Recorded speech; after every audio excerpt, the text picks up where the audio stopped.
प्रत्यङ्गिरे परे देवी सर्वशत्रु निवारणी सर्वत्र सर्वकार्येषु विजयं देहि मे सदा। मोक्षं भद्रज्वालाजिह्वे कराळवक्त्रे कराळदंशे प्रत्यङ्गिरे चं ह्रीं ॐ नमः। ఓం శ్రీ మాత్రే నమః. ఓం శ్రీ గురుభ్యో నమః. అందరికీ నమస్కారం అండి. అయితే మనం దివ్య దృష్టి మంత్రం పెట్టి చాలా రోజులు అయిందండి. అది భైరవ దివ్య దృష్టి మంత్రం పెట్టాము.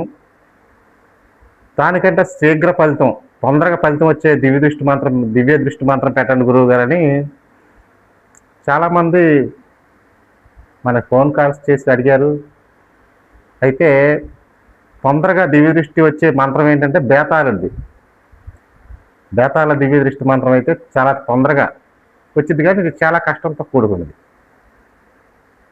అయితే ఇది ఎలా చేయాలో విధి విధానాలు కానీ అన్నీ ఇప్పుడు మీకు ఈ వీడియోలో మంత్రంతో సహా చక్కగా చెప్తాను బాబు. అయితే నేను చెప్పేవి మీరు వీడియో శాంతం చూడకుండా కొంతమంది కామెంట్లు పెడతారు. మరి అలాంటప్పుడు చేయకూడదు అంటున్నారు, మరి మంత్రం ఎందుకు పెట్టారని కామెంట్లు అవని. నేను చెప్పేది పూర్ణ దీక్షితులు, మంత్రాలు కొంత సిద్ధి పొందిన పూర్ణ దీక్షితులు అయితే ఈ మంత్రాన్ని చేసుకోవచ్చు. ఇప్పుడు కొత్త వాళ్ళు చేయకూడదు బాబు అని నేను చెప్తున్నాను. అంతేగాని ఈ మంత్రం ఎందుకు పెట్టారని మమ్మల్ని ప్రశ్న చేయడానికి కాదు కదా. ఈ మంత్రాలు ఉన్నాయని చెప్పి పూర్ణ దీక్షితులు మంత్రం జపం చేసుకుని సాధకులు కొంతమంది అడుగుతారు కాబట్టి ఈ మంత్రాలు పెట్టాల్సి వస్తుంది. అయితే ఈ బేతాళుడు గురించి మనం ఒక పాత వీడియోలో చెప్పాం బాబు. బేతాళుడు అంటే శివాంశ సంభూతుడు. ఈయన రుద్రభూమిలో ఉంటాడు. భూత ప్రేత పిశాచాలకు ఈయన అధిపతి అనమాట. మనకు పూర్వం బేతాళ కథలు కూడా ఉన్నాయి బాబు. బట్టి విక్రమార్కుని ఆ కథల్లో కూడా బేతాళుడి గురించి చాలా చక్కగా ఉన్నాయి.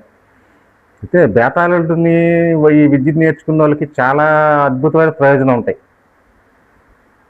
ఈ బేతాళ విద్యలు ఎక్కువగా చేసేది ఉత్తర భారతదేశంలో చేస్తారు బాబు, ఉజ్జయిని అటువంటి చోట చేస్తారు. అయితే తమిళనాడులో కూడా కొంతమంది బేతాళ సాధన చేసిన వాళ్ళు కూడా చాలామంది ఉన్నారు. ఈ బేతాళ సాధన అసలు వచ్చిన వాళ్ళైతే వాళ్ళకి సాధ్యం కాదంటే ఏది లేదు, అన్నీ చేయగలుగుతారు. ఎటువంటి వశీకరణం చేయగలుగుతారు. తర్వాత ఎటువంటి కార్యక్రమాలైనా సరే, ఎంత పెద్ద ప్రేతానైనా పోగొడతారు. ఎటువంటి ప్రయోగ బాధలనైనా సరే ఊరినే చాలా సింపుల్గా పోగొట్టగలుగుతారు. ఎందుకంటే భూత ప్రేత పిశాచాలకి ఎటువంటి శక్తిని నేను ఎదిరించేది బేతాళుడే కాబట్టి. అదిగాక మనకి భైరవ వాహనం బేతాళుడు వాహనం భైరవుడికి, కాళికాదేవి వాహనం కూడా బేతాళ వాహనం, ప్రత్యంగిర వాహనం కూడా బేతాళుడు. ఈ దశమహావిద్యావతలు కొంతమందికి బేతాళుడు వాహనంగా ఉంటాడు బాబు. బేతాళుడికి అంత శక్తి ఉంటుంది అనమాట. అయితే ఈ బేతాళుడిని దివ్య దృష్టి మాత్రం చాలా అద్భుతంగా పనిచేసింది. చాలా చక్కగా మన రెండు కనుబొమ్మల మధ్యలో కనబడుతుంది అన్నమాట దివ్య దృష్టి. ఇక్కడ ఇది ఎలా కనిపించింది అనేది ఈ దివ్య దృష్టి అనేది ఇప్పుడు నేను వీడియోలో వివరంగా చెప్తాను. అయితే ఈ సాధన చాలా కష్టతరమైంది. నేర్చుకోవాలని ఆసక్తి ఉన్న వాళ్ళు పూర్ణ దీక్షితులు అయితే నేను చెప్పిన విధి విధానాలు చేసుకుంటే అద్భుతంగా పనిచేసింది.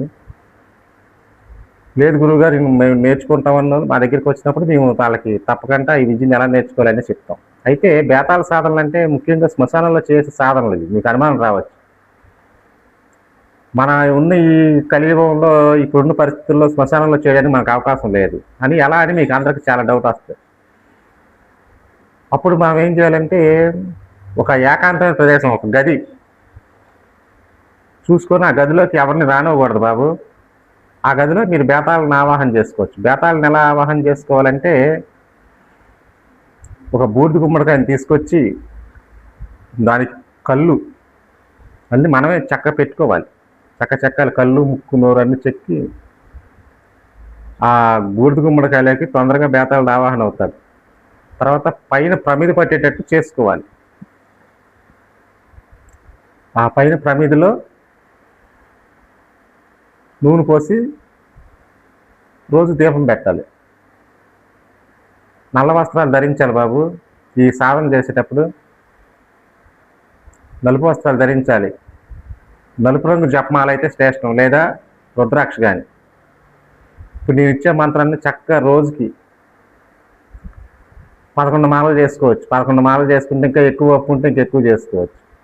అలా ఇలా చేసుకెళ్తా ఉంటే అద్భుతమైన శక్తి పుట్టింది. బేతాళులకి రోజు తప్పించి రోజైనా సరే బలి పెట్టాలి.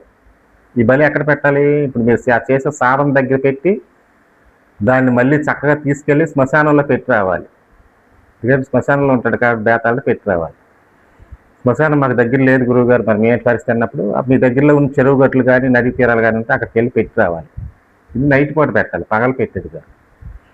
రెండో జాములో మీ జపం అయిపోయిన అనంతరం తీసుకెళ్ళి పెట్టి రావాలి. అంత ధైర్య సాహసాలు గలవాళ్ళే చేసుకోవాలి. అయితే ప్రతి మంత్రానికి తంత్రం ఉన్నట్టు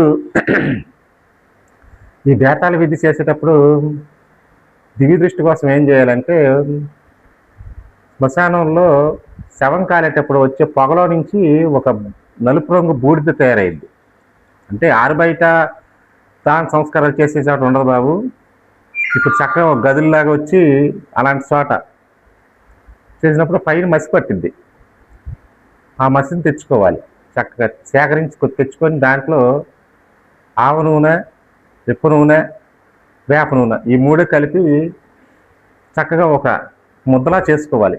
మనం పెట్టుకునే బొట్టులాగా ఆ నలుపు బొట్టుని మీ 2 కనుబ్రహ్మల మధ్యలో పెట్టుకొని సాధన చేయాలి.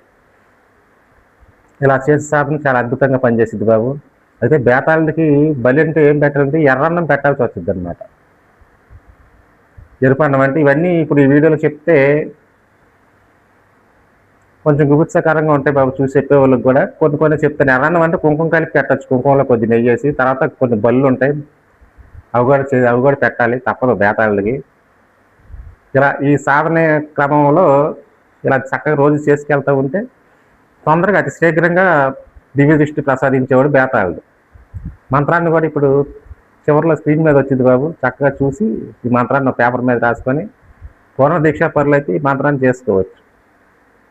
కొత్తగా ఎవరైనా నేర్చుకునే వాళ్ళు ఉంటే మా దగ్గర మమ్మల్ని కాంటాక్ట్ అవ్వండి బాబు. తప్పకుండా ఈ విద్యను నేర్పుతాం. మరొక మంచి వీడితో మిమ్మల్ని కలుసుకుంటాను బాబు. ఓం శ్రీ మాత్రే. చూడండి బాబు, ఈ మంత్రాన్ని చక్కగా మీరు ఫస్ట్ విని తర్వాత మీరు పేపర్ మీద రాసుకోండి.